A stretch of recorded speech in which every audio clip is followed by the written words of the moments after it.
Hello there. I'm Rosie, a 30-year-old who works as a manager at a local company. I live with my husband, Jake, in a house that I own. It's nothing fancy, just a cozy place we call home. I guess you could say I'm a pretty modest person, not one to make a fuss. I have a lot of patience, which has always been a strength of mine, or so I thought. Jake and I get along really well. He's a great guy, supportive and kind. We've been married for a few years now, and it's been mostly smooth sailing. Well, except for one little, actually, not so little issue. His parents, Robert and Susan. Now don't get me wrong. I understand the importance of family. But Jake's parents, they're a whole different story. They're very direct people, the type who say whatever is on their mind without thinking about how it might affect others. They don't really understand or respect personal space. It all started pretty harmlessly. Robert and Susan would drop by unannounced for breakfast or dinner. I didn't mind initially. After all, they were family. But it quickly turned into a regular thing. They'd come over whenever they felt like it. And because they had a key to our house, they would just walk in, even when we were not expecting them. One day, I was in the bathroom getting ready for work, and suddenly, I heard someone in the house. I peeked out and saw Susan in the kitchen. "Morning, Rosie. Thought I'd surprise you with breakfast," she said cheerfully. I remember forcing a smile and thinking, this is getting a bit much. Jake, bless his heart, tried to talk to them about it. "Mom, Dad, Rosie and I love having you over, but we also need our own space," he said one evening. But it didn't go well. Susan's eyes welled up with tears, and Robert's face turned red. "Are you saying you don't want us in your life?" Susan cried. "After all we've done for you!" Jake was caught off guard. "No, that's not what I meant." And just like that, the conversation ended. They played the victim card so well, Jake didn't stand a chance.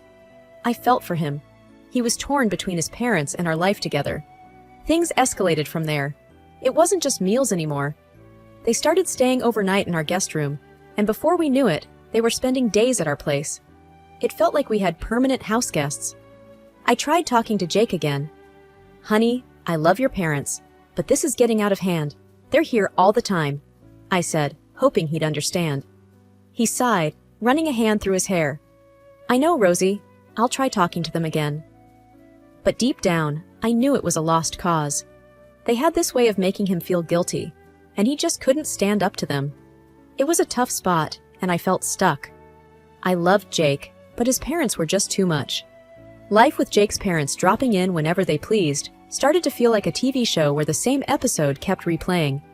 Breakfast turned into lunches, which turned into dinners, and before I knew it, our guest room seemed more theirs than ours.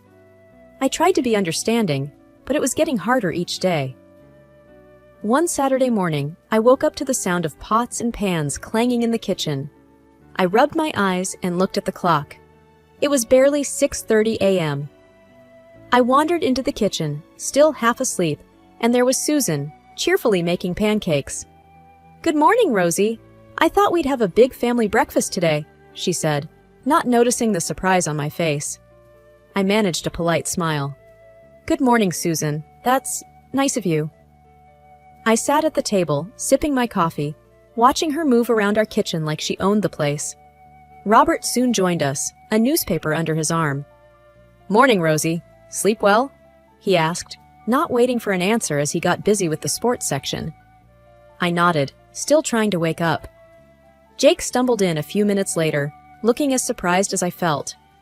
"Mom? Dad, what are you doing here so early?" he asked, rubbing the sleep from his eyes. "We wanted to surprise you with breakfast," Susan said, flipping a pancake with a flourish. Jake gave me an apologetic look, which I returned with a resigned shrug. After that day, their visits became more frequent. They started leaving personal items in the guest room, which soon looked like their second bedroom. I tried to talk to Jake about it, but he was in a tough spot.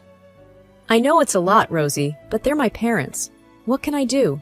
he'd say, looking genuinely torn. I nodded, trying to be understanding. "I get it, Jake, but we need our own space too."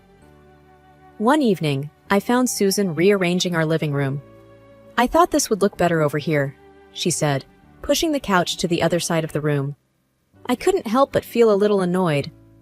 Susan, I appreciate your help, but I liked it the way it was.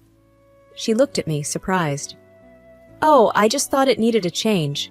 But okay, I'll put it back.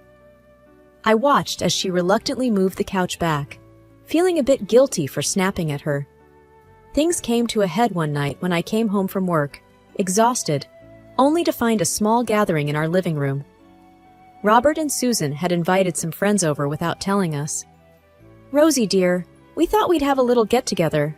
Hope you don't mind, Susan said, handing me a glass of wine. I looked around at the unfamiliar faces in my living room and felt my patience wearing thin. Actually, Susan, I do mind. Jake and I had plans tonight. The room went silent, and Susan's face fell. Oh, I didn't realize. We'll wrap this up then. Jake came to my rescue.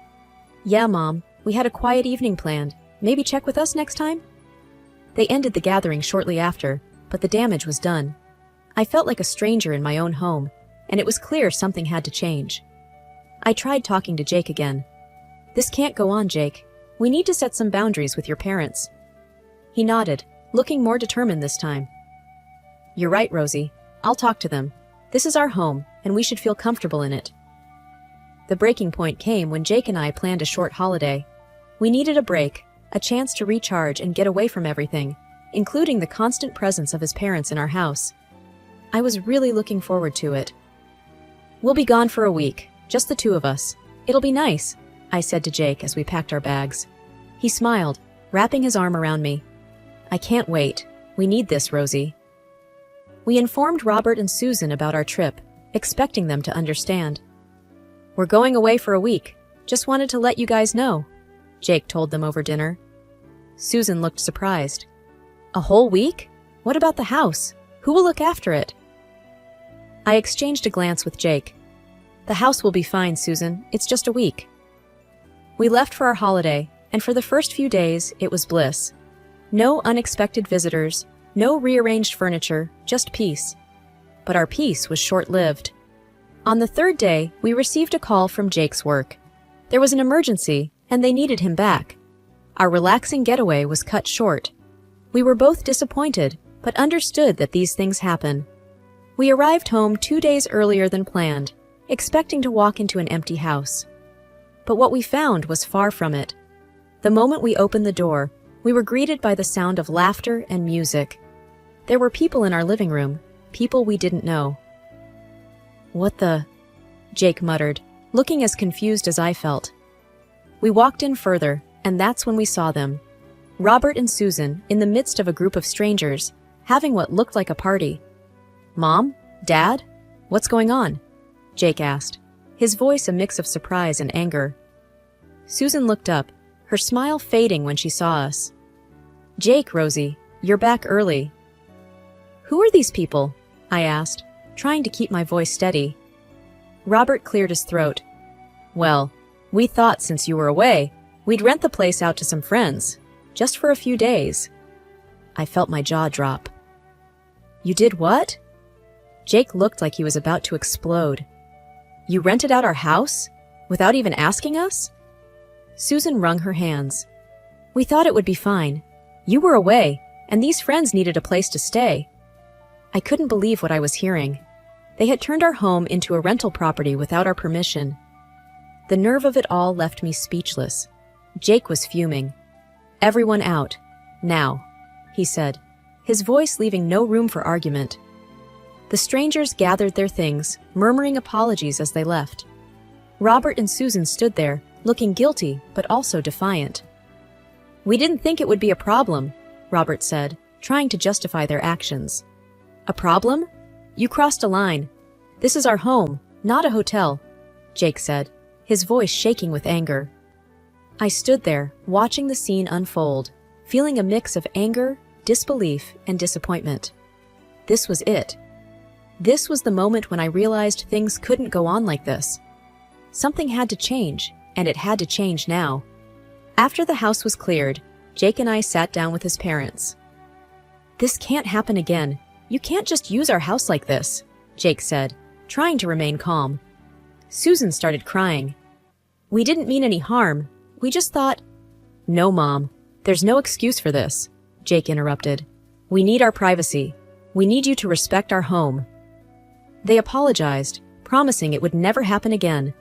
But their apologies felt empty, and their promises even more so. I looked at Jake, and I could tell he felt the same way. Exhausted and at my wits' end, I knew we had to do something. The love I felt for Jake propelled me to find a middle ground, a solution that wouldn't tear our family apart. The constant invasions by his parents were suffocating, and it was time to reclaim our space. "We need a break, Jake, and we need to do something about your parents," I said, the determination clear in my voice. Understanding the gravity of the situation, Jake nodded. "You're right. Let's plan a weekend getaway. But first, let's change the locks. They can't keep walking in like they own the place." So, before our much-needed escape, we executed our secret mission. Replacing the locks felt liberating, like we were finally setting boundaries that should have been there all along. With the new locks in place, we packed our bags. Before leaving, I suggested, "Let's turn off our phones. No distractions, no calls, just us." Jake agreed without a second thought, and we left for our weekend retreat, phones off, hoping for a few days of peace. Our weekend was a slice of heaven. We laughed, shared stories, and for a while, the chaos of our life seemed a distant memory. But as we prepared to head back, a nagging sense of uncertainty crept in. On our drive home, we finally turned our phones back on. Almost immediately, my phone rang. It was a number I didn't recognize. "Hello?" I answered hesitantly.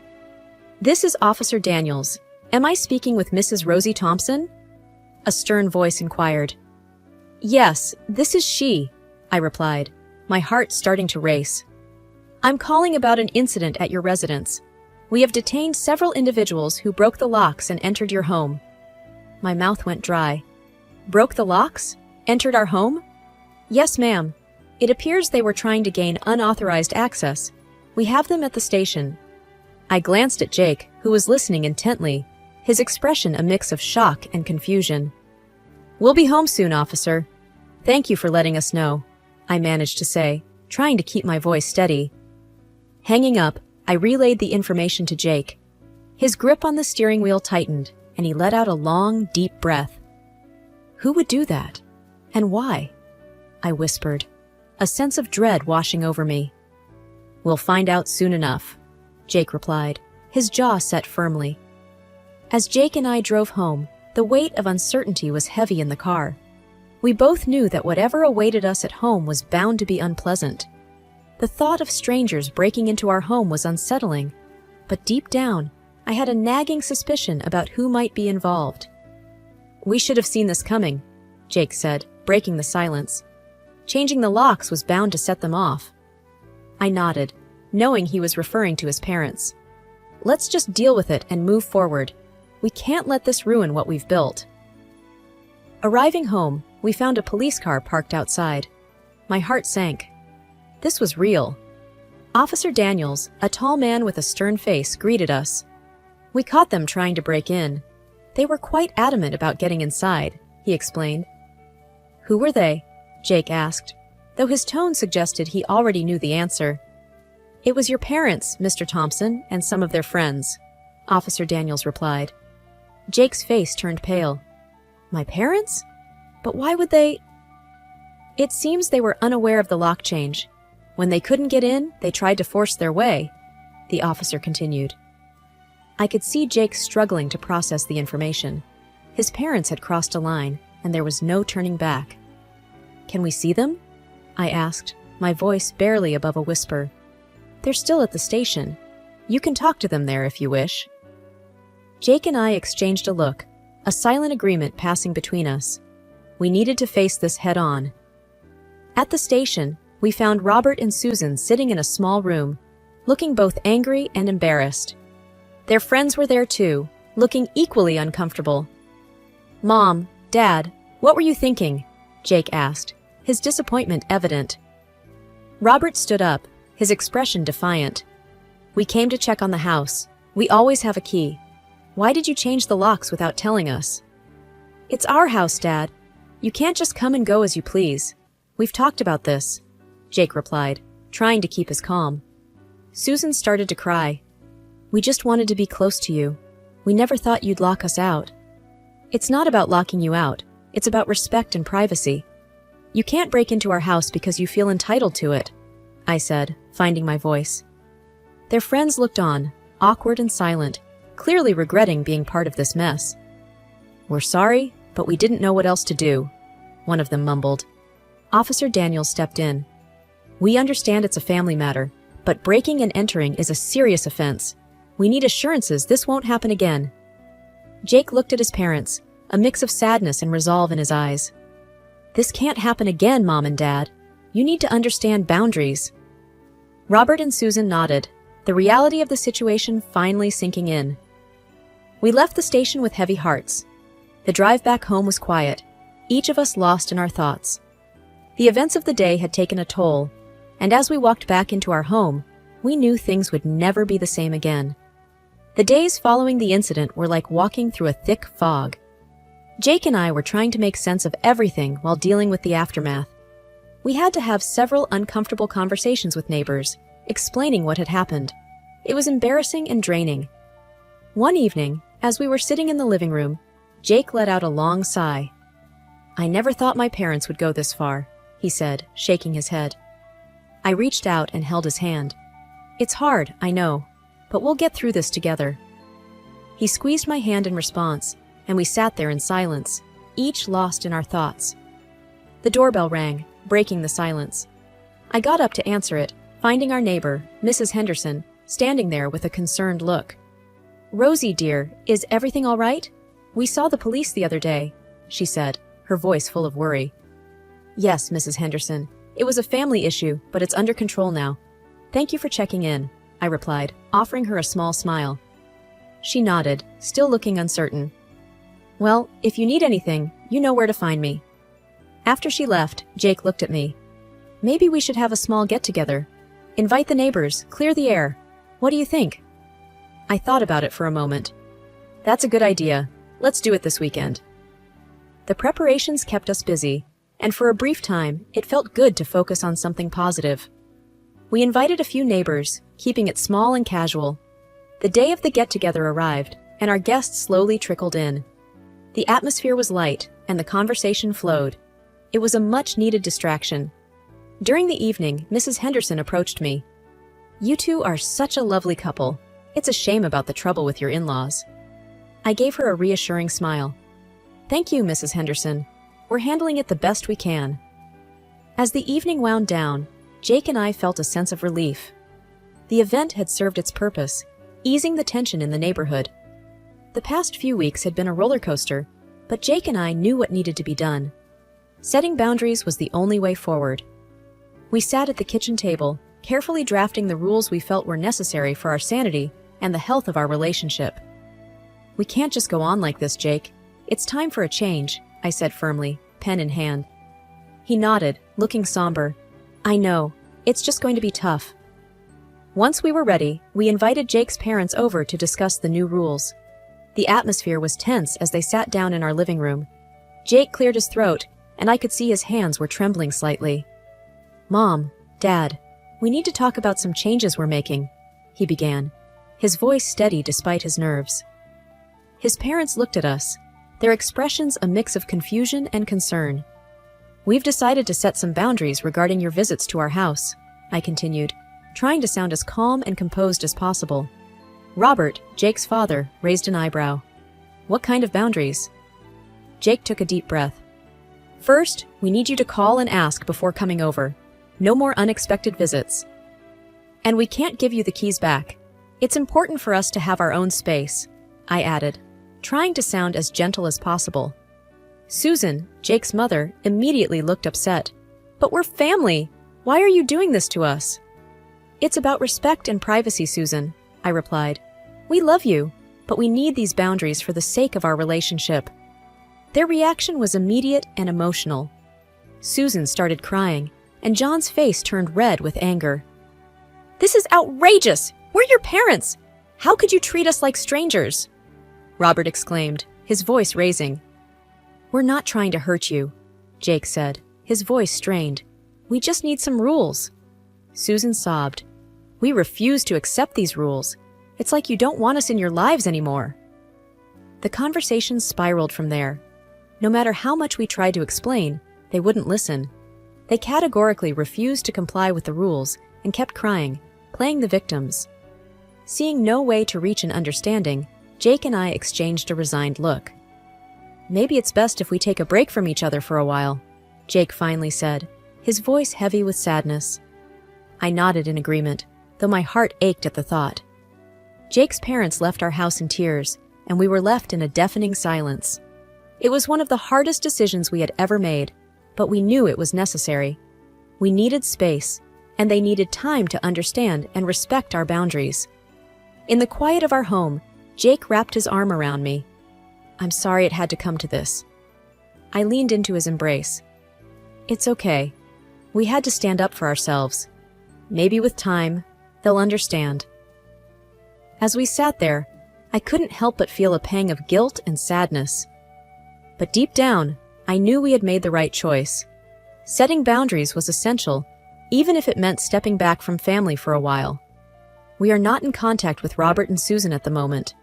Perhaps you will condemn us for this, but we decided to wait until they themselves understand the wrongness of their actions.